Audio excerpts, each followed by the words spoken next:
Bros, welcome to the Investing Bros. We're going live. We're talking about some excellent cryptos, 5 of them, in fact, that you don't want to miss out on for this Pumptober. We're going to get into all that. We've got a couple of headlines here to cover on the Investing Bros, and we're going to do it all in a very short amount of time. It'll be a little bit of a shorter episode today, but I am joined by Crux, so we're going to get into it. We're going to have some fun. Make sure that you all go ahead and like the smash button and subscribe considering, and it's going to have a lot of positive impact here for the community. Of course, we're getting a little silly here because it's Saturday. We're loosening up. We're having some fun. Let's roll the intro.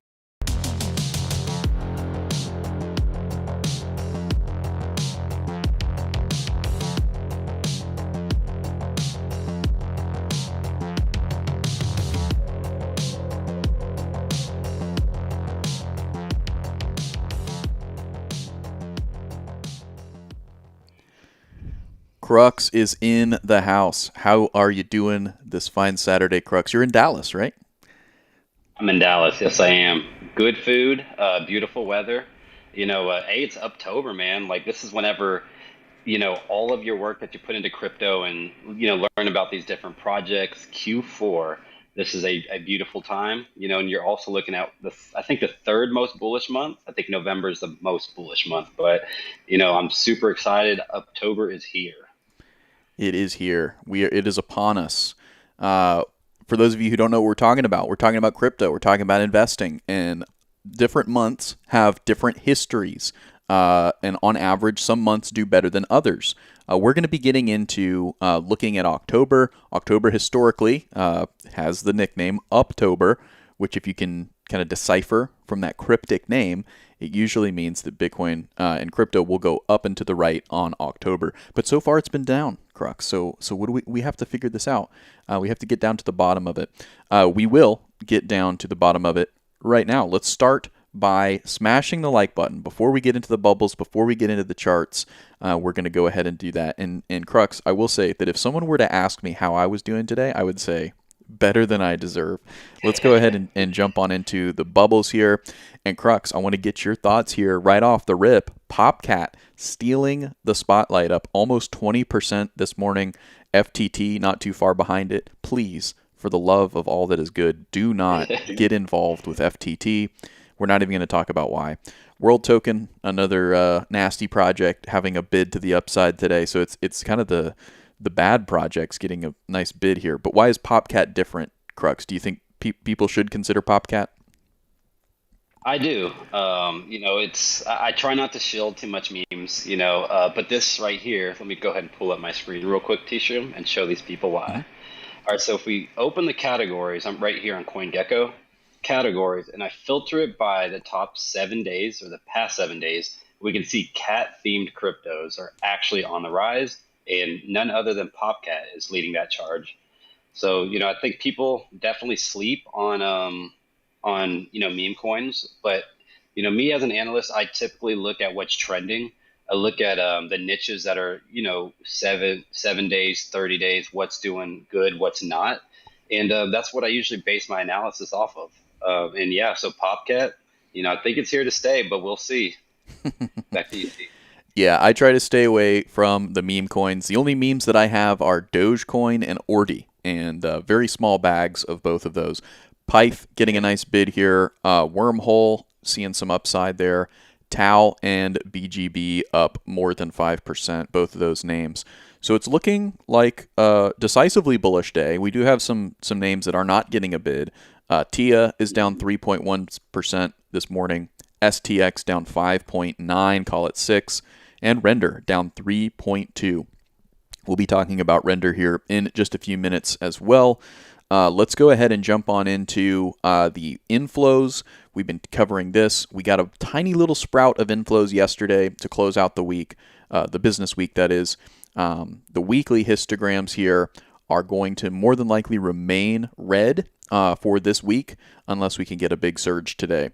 Potentially we will. Let's take a look here at Bitcoin on the 4 hour here. Let's just catch everybody up with the latest price action.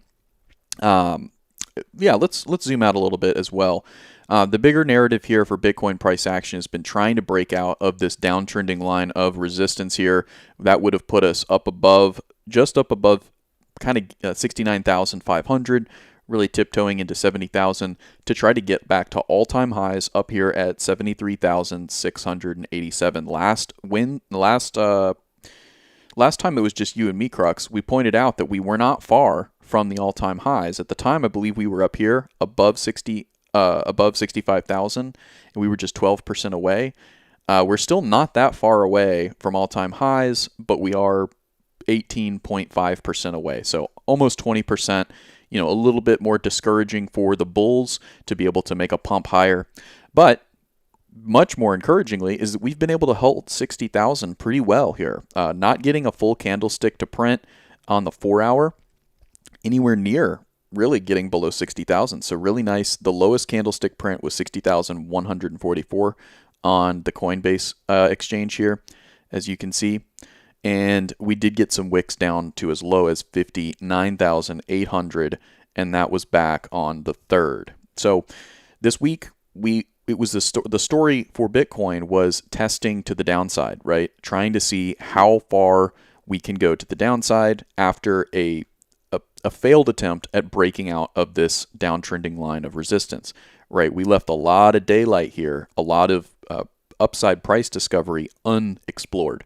Right, and so that is not great, but the fact that we're finding pretty strong support here at 60,000, much higher than the previous support, all the way down at 52.5 for the wick, and for the candles, 53,700, much higher than that. In fact, 11.7% higher is the new support, and that Tim, yeah, and that Crux is a higher low. By the way, you might be wondering, where's Tim? Tim is doing some disaster relief for his friend in the great state of Florida.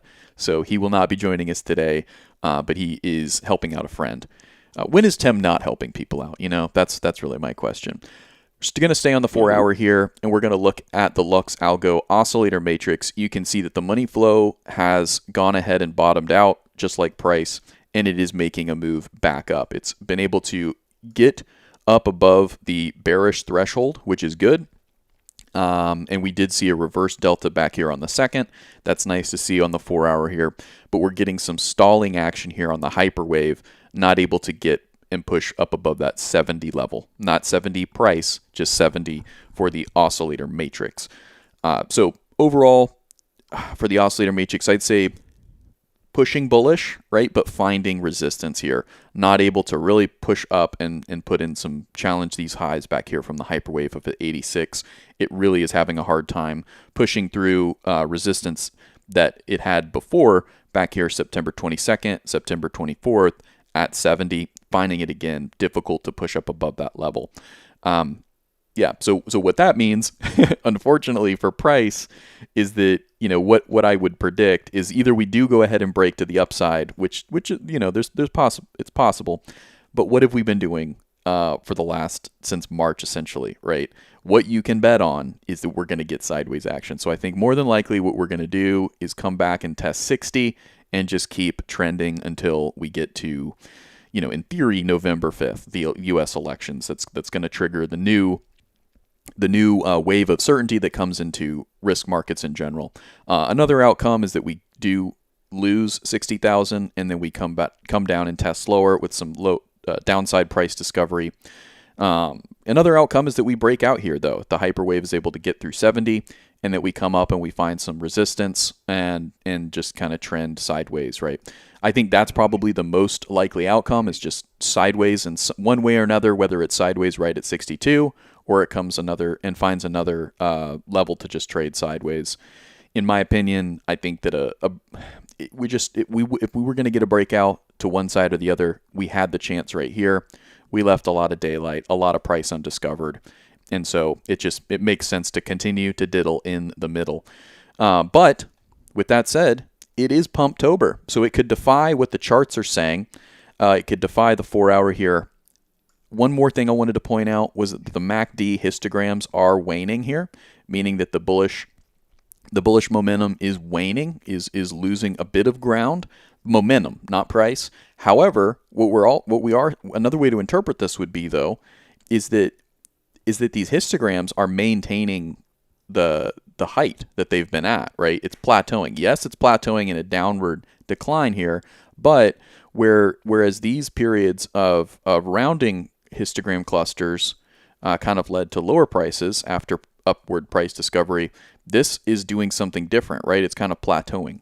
So, and also you have the MACD line and the signal line coming up from below the zero line, right? So what does that mean? It means room to run. It means momentum is building after a correction. So that's the 4 hour. I'll briefly take a look here at the daily chart, and then we'll look at October specifically. We're going to analyze what October looked like in 2023 and what we might expect based off of that. The daily chart actually looking a decently more bullish here on the October, the Lux Algo oscillator matrix. You can see we've put in a higher low here, which is always nice to see. Yellow. But that's just the oscillator matrix, right? This isn't price. We are seeing the money flow move positive. That's good.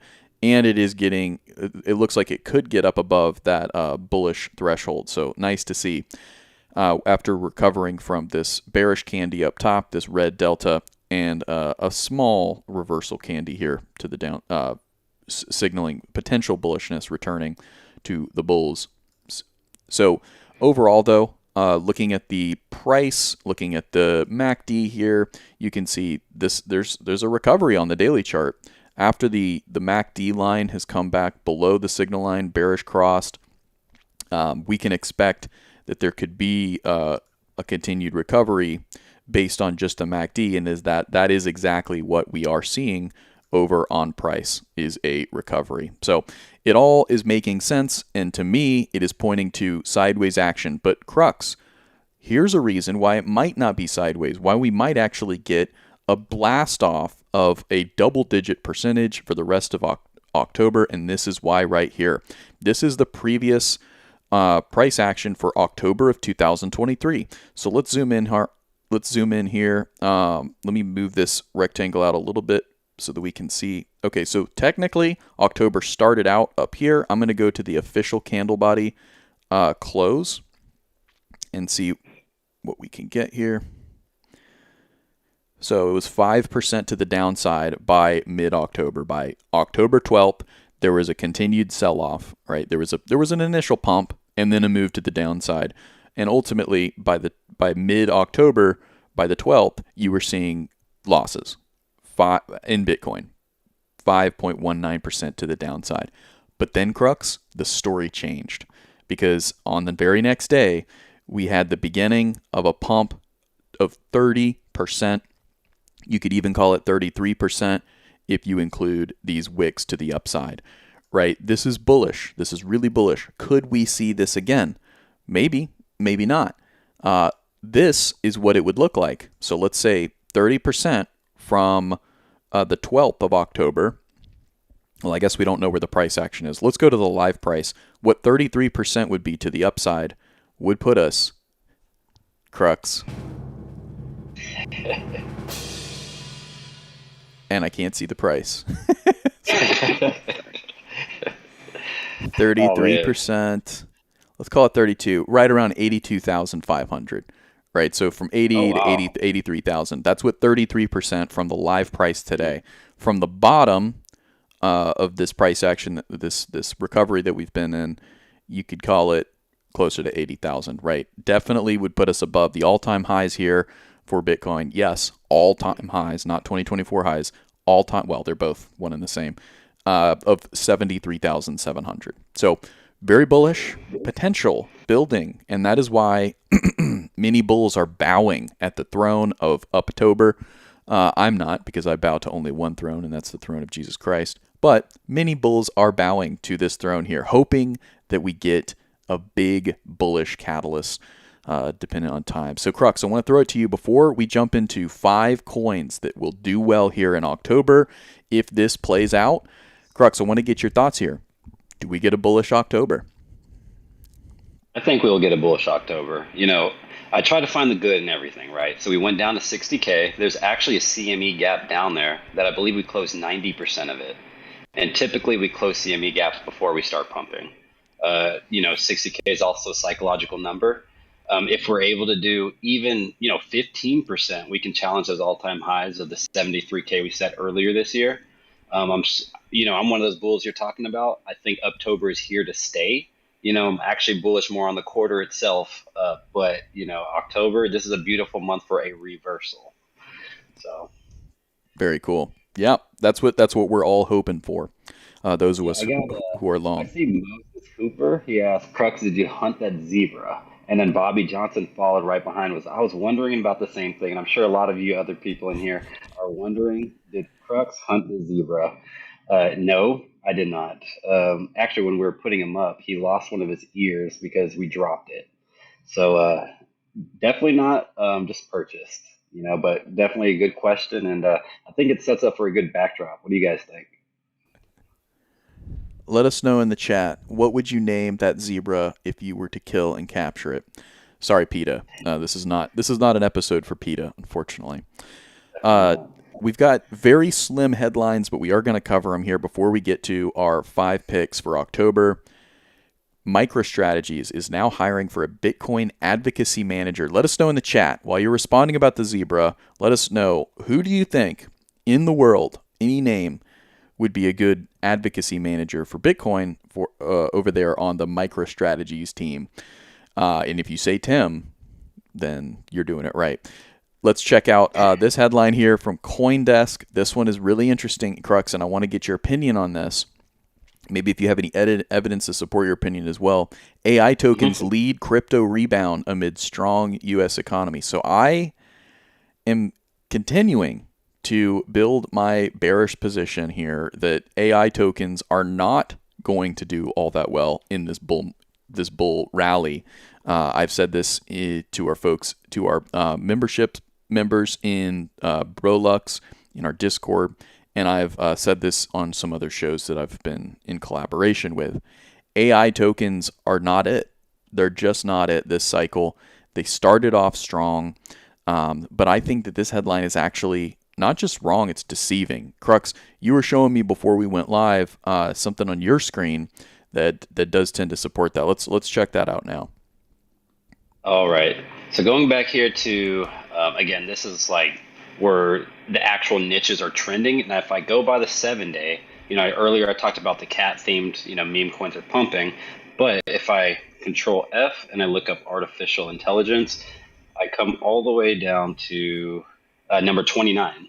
So artificial intelligence, also known as AI, is definitely not leading that rebound. We do have some plays that are, kind of outside the norm. Looking at Tau in particular, Tau has popped into the top 20 something, and it's on fire right now. So I kind of agree with what you're saying, T Shroom. I do think artificial intelligence is going to continue to do good this cycle. However, I don't think it's leading the rebound. The cryptos that fell the hardest are going to be the ones that lead the rebound out of this. And I know this because Tau, for example, was down. I believe it was like 60%. And if I come back up here to these ones that are rebounding, it's all meme coins that were down, 50, 60, 70% plus. Yeah. So typically, whenever we go into a bearish trend, the ones that fall the hardest are usually the ones that are going to rebound the hardest. Just keep that in mind if you're DCAing your cryptos. There's cryptos that are still down, 60% from their all-time high. There's actually large caps right now, that are down, I believe, 80% plus, and you're talking about top 15 large caps. So right now is definitely a good opportunity to buy some of these cryptos at their lows. Yeah. Absolutely. So, you might be asking, T-Shirt, why are you bearish on AI tokens? Here's why. Is because there's only been a couple of winners in AI so far in general, right? OpenAI has been a winner. I think it just had like $150 billion valuation, which, by the way, I tweeted about this. We didn't really see a pump in AI tokens that day. Again, Tau's kind of the exception. Tau does seem to be strong, and that's why it's the only AI token that I have. But the reality is that if U.S. equities that are trying to compete with NVIDIA and OpenAI, which have been success stories financially in the AI space, if they're going to struggle, the smaller cap US equities with access to way more liquidity, meaning they can go get loans much easier than a crypto project.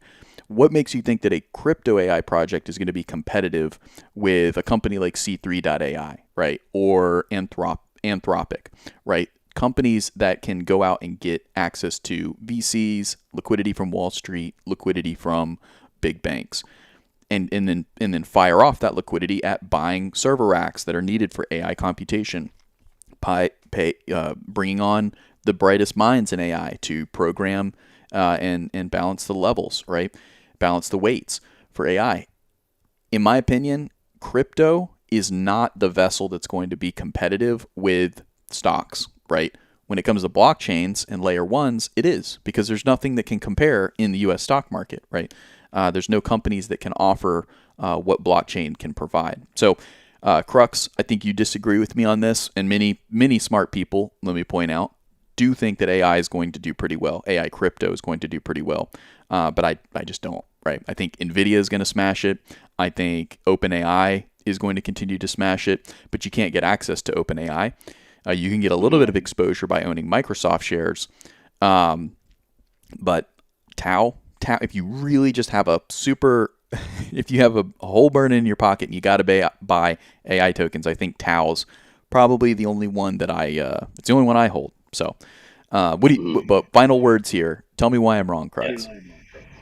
Well, I think Banana Republic knows more than both of us because he said, y'all are tripping. Memes and AI are the strongest narratives going on into this bull run and will continue to be the strongest narratives. So, as far as this recovery, and so far, memes and AI are leading this bull market.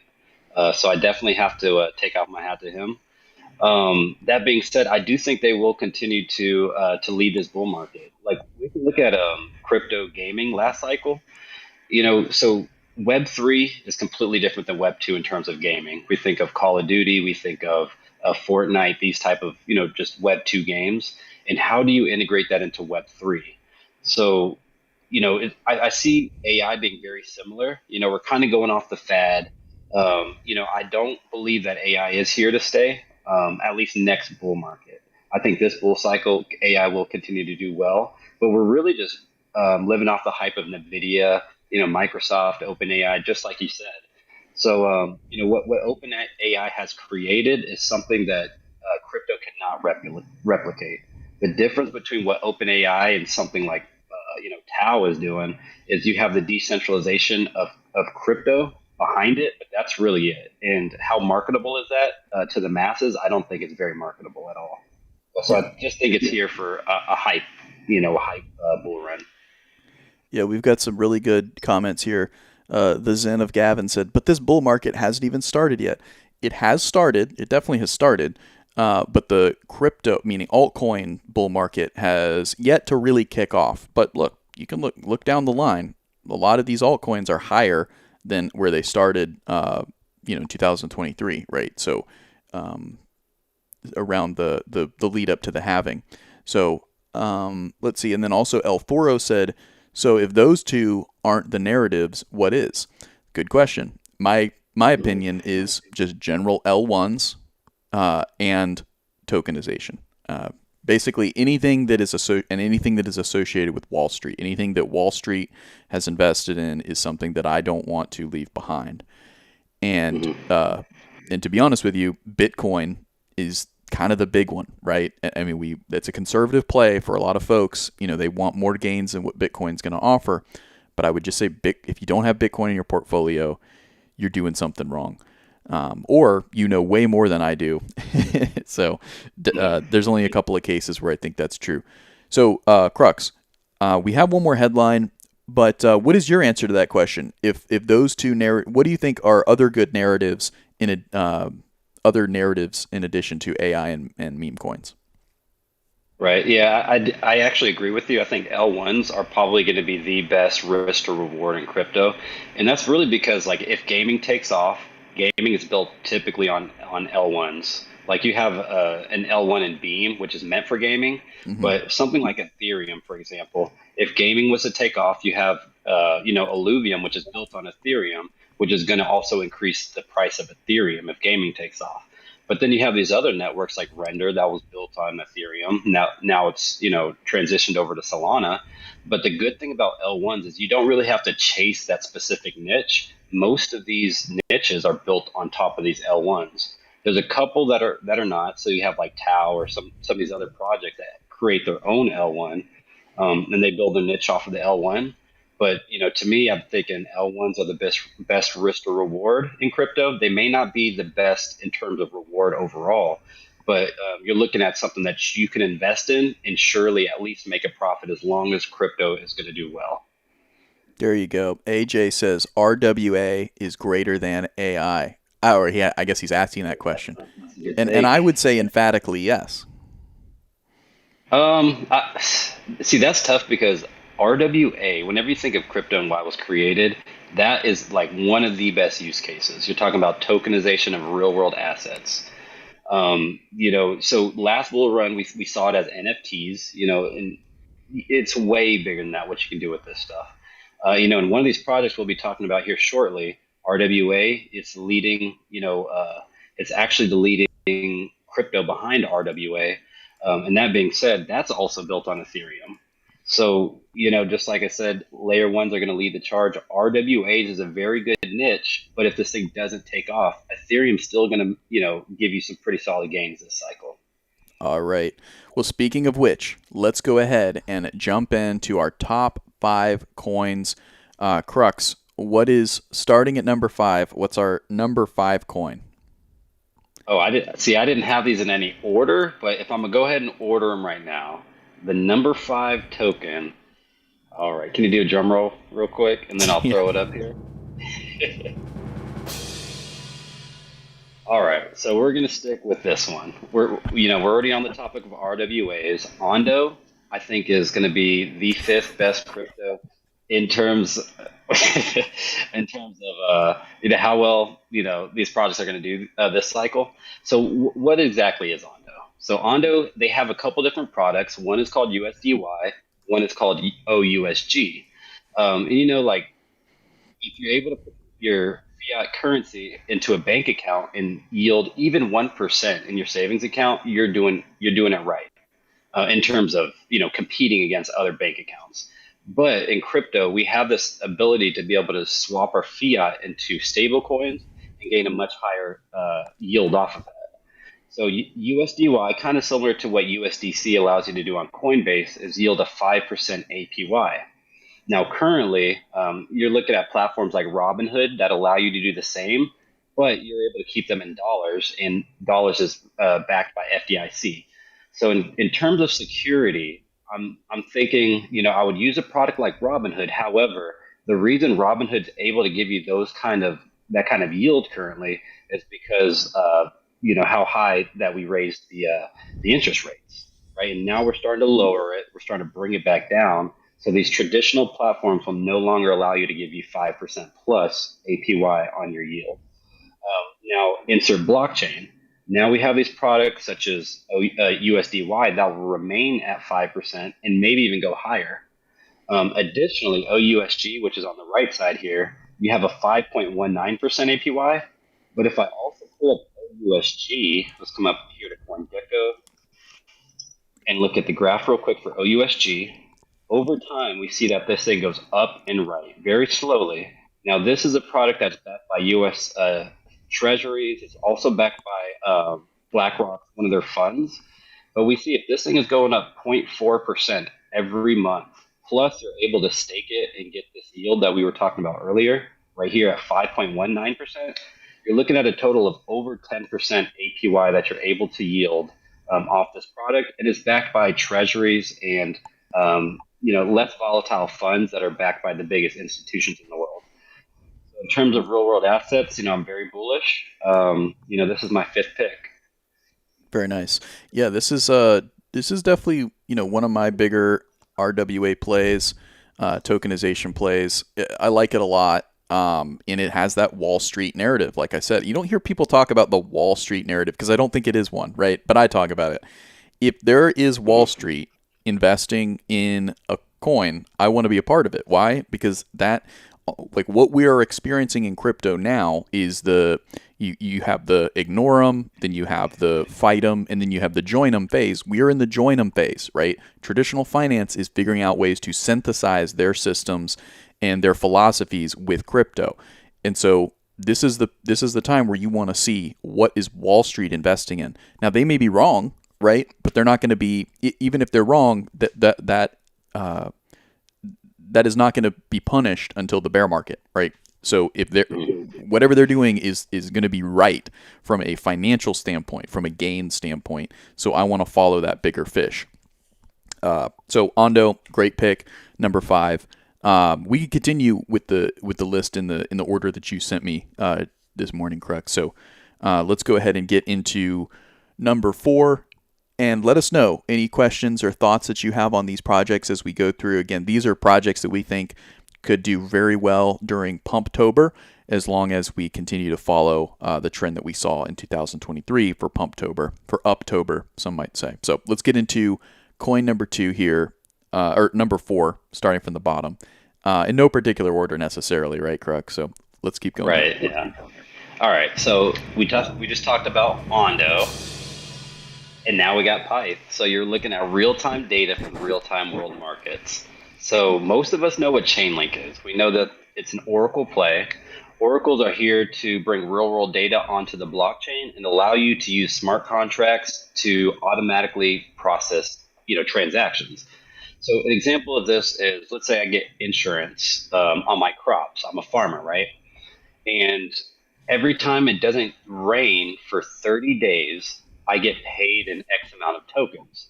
This is kind of how oracles work. They're taking the real world data of weather in my area, and it allows it to automatically process. And if it doesn't rain for those 30 days, my claim goes through and it pushes those tokens into my crypto wallet.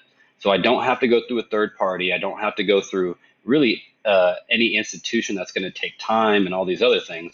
It's allowing you to automate these processes, and I think it's the next big thing. Whenever I look for use cases in crypto, I'm thinking, first of all, you have blockchain technology, which kind of set the foundation of what crypto is today. You have smart contracts that are built on these. These allow you to actually use your tokens and build on them. Next, we have oracles. These came out, I want to say 2017 or so, whenever Chainlink really set the stage. And then next, in my opinion, is DAG technology. I'm not going to spend too much time explaining what DAG is, but I think that's the fourth in order of evolution. Now, going back to the third, we have these oracles, right? And you have stuff like, if I go down this list, I have commodities, for example. I'm able to pull up the price of certain commodities, and even talking about real world assets earlier, you're able to tokenize these things, and you're able to get exposure to price action. So in a lot of different ways, especially when you're talking about having to be an accredited investor, you have to have $1 million in order to invest into something. Crypto allows you to work around that. I'm able to buy my commodities. I'm able to buy my gold, whatever, because it is tokenized, and there's nobody telling me that I can and cannot buy it. So, I think within the next 4 years or so, we definitely go through a lot of regulation. In terms of bringing real world data to the blockchain, look no further than Pyth. This is your second leading oracle behind Chainlink. And I just think it's going to just do very well for this bull market, at least, especially in October. Yeah. Now this is one that I don't currently hold, but I've held it in the past, and I did well. I sold it for a profit. I think it's great. I think it's giving Chainlink a run for its money on the Oracle stage. We'll see how that works out. But I see Pyth being used on TradingView, actually. Like if you look up some stocks, the data from the New York Stock Exchange or the NASDAQ is actually piped in through Pyth, right? So they're there. They're making it happen. I think that this is one that's going to do well. It's on Solana, right? So if you don't want to have any exposure to Solana, then you'd probably steer clear of PYTH ticker. But I think Pyth is a pretty good one, and I think that investors will see a lot of potential in it for October. Um, Anything else on Pyth before we head on into number three? No, I think that just about wraps it up. I'm Very ready for cool. number three. Let's get into number three for October. We have Avalanche. All Very right. nice. So you have this. I want to say it's like the next one up. You have Ethereum, you have Bitcoin, you have Solana, and it's like if any of these fail, what is the next one up? I think in terms of those three in particular, you have Solana is going to be your most the one with the most questions. Like, are these metrics fabricated, and all these different things? AVAX is next up, and it's built differently. Whenever I invest in crypto, I'm looking at how does this differ from the rest of the layer ones. So the way that Avalanche differs is you have these three different chains that are built on the main chain. Let's even talk about last bull market. You have this meme coin popping off called SHIB. And in order to get access to SHIB, you would have to buy it on a decentralized exchange such as Uniswap. At that moment, there's opportunities where I'm not going to say opportunities, but there's moments where you had to actually pay over $100 in Ethereum gas just to do one transaction on SHIB. So if I even wanted to buy $10 worth of SHIB, it would cost me $100 to do that transaction. That's really because the Ethereum mainnet was over saturated by just like these meme coins popping off. And the good thing about Avalanche is it allows you to separate what the actual chain is being used for, so it doesn't over congest the entire chain. So we have these three different chains. You have the contract chain, the exchange chain, and the platform chain. So, for example, if the dexes, are overusing the blockchain, the other two, the C chain and the P chain, aren't going to get bogged down by this. I think it's definitely something worth looking into, and I think it's the reason AVAX is that next up competitor. If any of these things go down, AVAX is scalable, AVAX is secure, and it's somewhat decentralized. The reason I think it's probably worse in the terms of decentralization is you're looking at a very expensive cost for running the validator nodes. So we know like Ethereum's I think it's 32 or 33 Ethereum. So you're looking at about $100,000 to run these nodes. Avalanche is pretty similar. Avalanche is like the second most expensive. But whenever you're talking about crypto as a whole, I don't think decentralization is as important as security and scalability. And that's really because, something like Luna that happened, you had UST and Luna, they both depegged, and then they started draining themselves because of the algorithmic stablecoin, and it wiped out the entire network. Now, what could have halted this was a centralized network. So, I'm not a big fan of centralization, but I do think that some of these blockchains should have a shut-off switch. And yeah, so those are my thoughts on Avalanche. I think right now, you know, at least soon it's going to start pumping. We'll, you know, Yeah. I really like Avalanche. It is one of my bigger bags that I hold because I'm a more conservative investor within the crypto space, right? So conservative in a not so conservative vertical. Very, very wise in my opinion. But there's this headline, and I will continue with the Wall Street narrative. Again, not an official crypto narrative, but it's a T-Shroom original here. JP Morgan and Apollo Global unveil blockchain asset management proof of concept with Avalanche, right? This is who Wall Street is turning to. If you don't know who Apollo Global is, definitely look that one up because that's a very, very big one. Hopefully you've heard of JP Morgan, one of the biggest banks in the world. Now, this is not news now. This is from 2023. Late 2023 November, right? But it's a big headline because it's showing, okay, is Wall Street gonna work with Cardano? Is Wall Street gonna work with Solana? And they're gonna. The answer is probably all of the above, right? But this is a validation that Avalanche is going to be something that investors look at and say, okay, this has been tapped. It has been utilized by some of the biggest financial organizations in the world, JP Morgan and Apollo. Right? If you are looking at crypto to make conservative gains, this is a great project to get into, especially on the tokenization narrative, because Avalanche has that RWA capability, has that tokenization capability. So, I'm bullish on it. Again, I have a fairly large bag of it myself. If you want to gain access to my portfolio, Crux's portfolio, and Tim's portfolio, you can actually join our BroLux subscription, and you'll gain access to those portfolios to see exactly what we have and what we're selling and what we're buying in close to real time. So, Avalanche, I can't. I mean, I like it. I think it's a really great project, and it's definitely got a place in my bag. We did have a comment saying that it's already has a really large market cap. That's a good point, right? So this isn't going to have the same like triple digit X gains as a coin that's maybe in the top down in the top 500, right? It's not going to have those type of gains.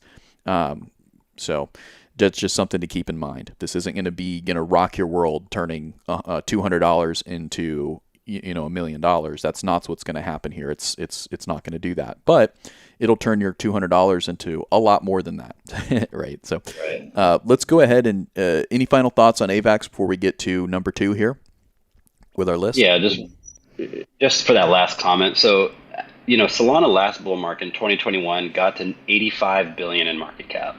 So right now I'm looking at AVAX, it's 10.5 billion. You're looking at maybe an 8x or so. And that's just if someone was to ask me the question, is Avalanche, at the end of next year more valuable than Solana was in 2021? I would of course say yes.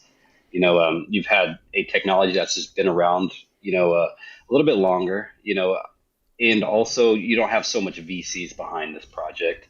I do think Avalanche could push into possibly 100 billion, in market cap this cycle. So you're still looking at a 10x on a $10 billion market cap. I think anything is possible with this, especially if Solana or one of these other ecosystems goes down, or in any of those metrics. I think Avalanche can do at least 8 to 10x still this cycle. There you go.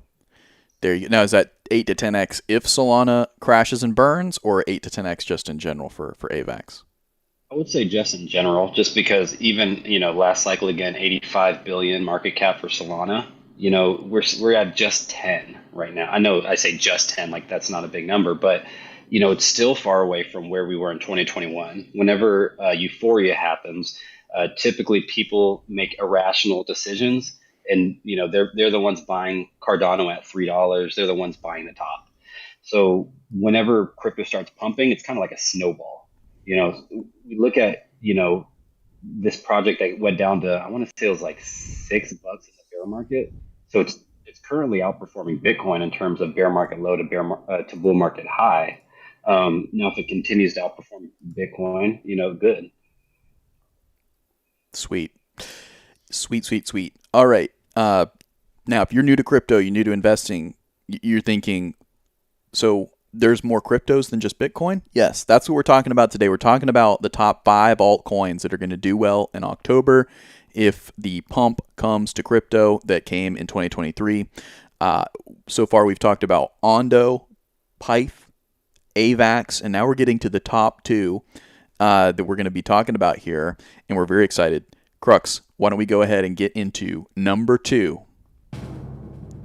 All right.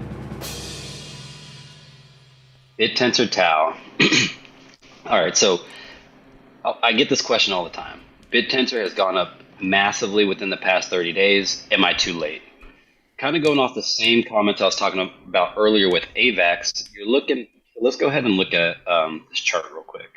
So Tau, you're currently looking at a 4 billion market cap. If Bittensor is able to get into the top 15, which I do think it has that potential, you're looking at getting up into about 60 billion plus in market cap.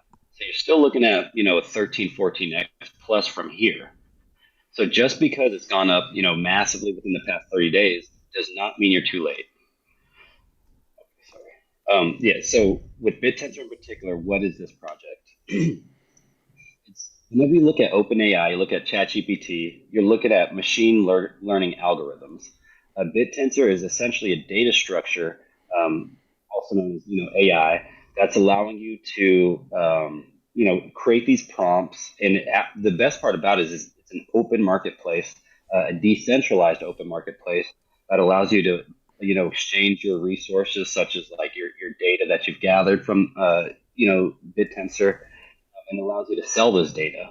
So, for example, OpenAI, we were the product of that. They opened it for free. I want to say like 3 years ago or so in the bear market, and they compiled all this data off of us because we're sitting here typing in what's the price of Bitcoin in 2025, or you know how many stripes on the U.S. flag. I don't know. We're just typing all these random questions, and we're giving it data.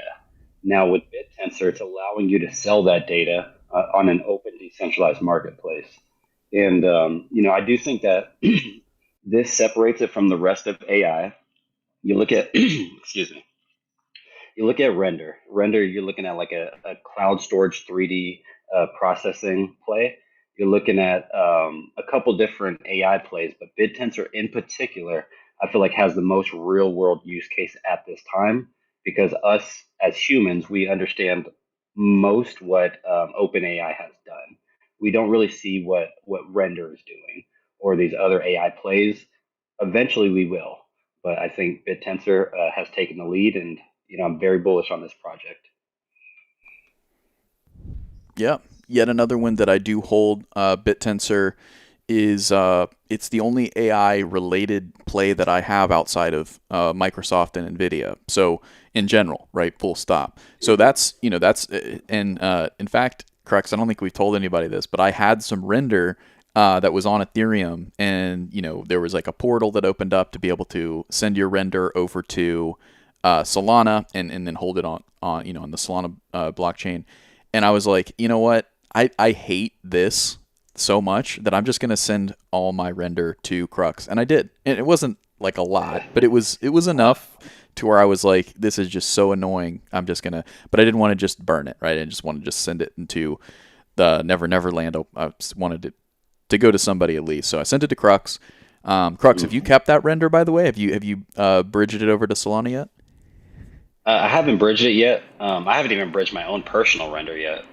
It's just something I've been sleeping on. Now, it's better to do it earlier than later, because these things can depeg. So if you're holding RNDR, and RENDER is a ticker that got updated as it moved from Ethereum to Solana, then yeah, these things can definitely depeg in price. And I know that because I'm also holding AGIX, which that got merged into Fetch. Which, if you look at Fetch, it may be up like 8% one day, and AGIX might only be up 7%. Yeah. So there is a slight change holding, the older token, Yeah. but I have not changed Yeah. yet. Now stick with us because we're gonna cover one more coin here. We're going a little bit into the the geeky nerdy aspect of all this, getting into the details. But I think there are some bros that are loving it. Falcon jumping in here, a man, a bro after my own heart here, talking about this. Blockchain technologies have nothing to do with AI. AI is all about computability. DePIN, DeFi, RWA, store of value are the convincing applications of blockchain technology.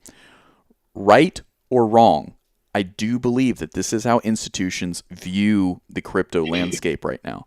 I think that blockchain technology can be the antidote to some of the negative outcomes of AI, but I don't think I don't think that's a investable thesis quite yet, right? So when it comes to AI, I'm sitting here thinking, okay, what is AI? The best AIs are all centralized, hyper efficient server racks, right? That are able to take prompts and turn text into video, image, or more text, right?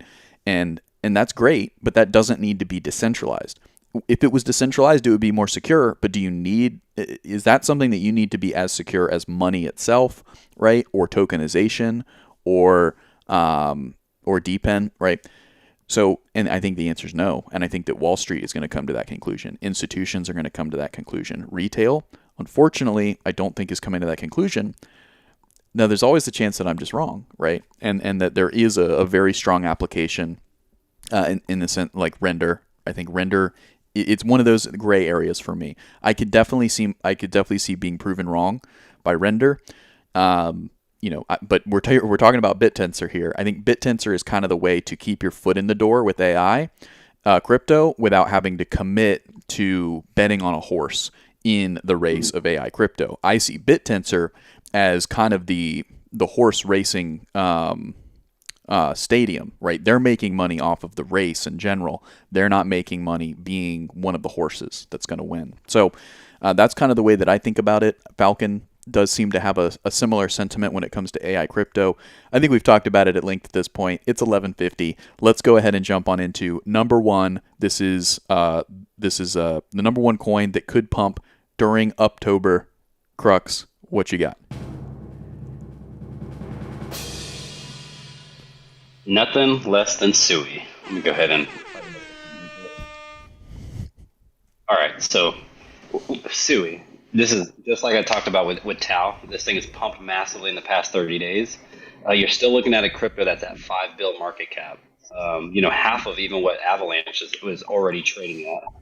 Cool thing about Sui and why I appreciate it is it's different in terms of its programming language. It uses Move as opposed to everything else that's very quick and scalable like Solana, which is using Rust. So now we have also institutional backing from big players like Franklin Templeton, from Meta.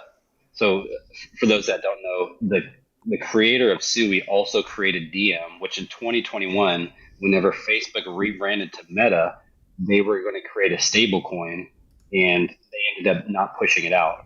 However, that guy went and created a Web3 technology, and it's known as Sui. So this is a very scalable network. It's here to challenge all the other scalable networks, and you're starting to see dexes like Cetus Protocol. I think one called Turbo. They're starting to actually bring in TVL on this network. So it's not only good to create a network and be efficient in doing so, like Sui has done. You also have to get the adoption phase, and that's what we've had issues. With Cardano, is you have this beautiful network that's decentralized, it's scalable, and it's secure. However, you're currently not able to get adoption from it. And I know this because the TVL on Cardano is very low. Now with Sui, you have a centralized source, and T-Shroom just talked about centralization and how, in some ways, it can be good that are able to put this money behind these certain platforms and these decentralized apps. So with Sui, this ecosystem's quickly growing. You have this meme coin, Blub, no shill, that has already gotten 50 mil in market cap. Those are the type of plays that I'm looking at. So once you find the ecosystem, what's going to be the DEX that wins? What's going to be the memes? And then what else is going to make me money from this ecosystem? And Sui, I think this cycle is going to act very similar to what Solana did last cycle. And I remember at about this point in the bull run, in October of last cycle, Solana already pumped, Matic already pumped. And I'm over here thinking, these things are already up 10x, I'm just not going to buy it. That was the worst decision I ever made, because if I would have, from that moment, they both at least 20x. So just because something is pumped in the past 30 days does not mean you're too late. And 80% of the price action happens in the year preceding Bitcoin's halving. Therefore, starting in January, you're looking at a very bullish quarter, Q1 of next year. And then again, 80% of that price action happens. So this year, think about what can I put my money into that works. Don't think about what is pumped already and what hasn't. Think about what works, and then next year you will be rewarded for doing so. All right, so there you have it. This is our list here. These are coins that should do pretty well during October. Again, is as long as we have that Uptober, Pumptober narrative come to fruition that we saw in 2023. It was very bullish then, and perhaps we're going to see it yet again this October in 2024. That's Tau, AVAX, Sui, Pyth, and Ondo. Crux, I've had a ton of fun, but we, of course, can't go anywhere without our factoid of the day. So, Crux, are you ready for the factoid? I'm ready as I'll ever be. All right, here we go. Let's get into it. It is, what common fruit is part of the same botanical family as roses? Crux, is it A, apple, B, banana, C, mango, or is it D, pineapple? All right, I'm gonna have to. Oof. I see you scrolling through the chat. Yeah, so I'm thinking about using the audience on this one. But okay, so botanical family is roses. I'm thinking pineapple just because it sounds so abstract, and you're the type to throw something in there like that. So roses and apples, I think those are too similar for you to throw a question like this. Roses and banana do not make sense. Well, none of these really make sense, but roses and mango. All right, so we're just gonna go D, lock it in, pineapple. Final answer. Oh my goodness. The answer was apple. The rose family is considered one of the six most economically important crop plant families. Crux, okay? So you need to know this stuff. It's economics. And includes apples, pears, quinces, medlars, loquats, almonds, peaches, apricots, plums, cherries, strawberries, blackberries, raspberries, sloes, and Crux, who could forget roses? Crux, you're going to come back stronger next time. But this time, unfortunately, Well, what is a slows? Sloes. I saw that. oh, and he doesn't even know what slows is. Oh man, no, I actually don't know what that is either. Let me see Oh man, here. we're having Slows, slows. I mean, they look like berries. You type in the slows. chat didn't do it either. So This even if is, I relied on the chat, okay. I guess, these are blackberries, right? Or blueberries? Blueberries, yeah. These are slows. And if you don't know your slows, now you knows. You know, All right, bros. We are going to go ahead and close out a little earlier. Let us know what you all think in the chat, in the comments. Let us know what coins do you want us to cover more, and what generally are you thinking about this market? Do you think we're going to have a nice pumptober, a nice move to the upside here in October? Last time we got 33% pop from the lows of October to the highs. Will that happen again? If so, that means we'll get an all-time high for Bitcoin. Very, very exciting. I know that I would love for that to happen. Crux, anything that we want to share before we head out? Anything you have to say to the bros before we close out the episode? I would say check out our Discord server. You know, it's free. There's so much content on that thing. You know, it's 24/7 for the most part. You know, I typically stay up pretty late. Tim and Tushroom, they're the early risers. And, you know, whenever questions are being asked in that server, we're there to answer them. We're there to help. There's a lot of people in our community that have been doing a very good job helping us out. And our Brolux memberships, you know, we've added a couple new things to it starting on October 1st.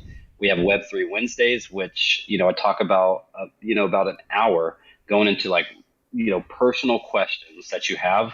And I'm doing my best to answer those things. We have Fundamental Fridays that's free after our Friday afternoon live streams. And, you know, Tim and T-Shrim have been killing it with these Q&As that launch daily. So our Discord, you know, this thing is just a good wealth of information. You know, so our live streams are good for bringing in people. But if you want to continue to learn about crypto, Web3 technology, and investing in general, our Discord server is going to be your best bet. Absolutely. All right. Well, thanks you so much, bros, for tuning in to the Investing Bros. Definitely go ahead and check out the Discord server links, the free one and the Brolux membership tiers to get added access, learn how to trade, learn how to invest. It's all there down in the links below. And check out our sponsors as well. If you're looking for any kind of crypto tax services, look no further than decrypted.tax. And one final time, we have to talk about it, Crux. The zebra behind. I think you muted yourself, T-Shroom. Yeah, well, tell Oh, I us. can't hear you. Yeah, no, tell us There he about the is. zebra. What's going on with it there? So his name is Marty, actually. I know there's a couple people in the chat earlier that started giving him a name. It's just, you know, it's cool. It's different. It's unique. You know, Marty. So about a year ago, I helped hang him. So, you know, during the process of hanging him, we dropped him and his ear came off. So you can see one of his ears, but the other ear, you know, it's actually, you know, probably in some land dump somewhere very far away. Yeah. Very cool. All right, well, with that, bros, we're going to go ahead and sign out. Keep your stop losses tight and stay hydrated. Adios. Peace.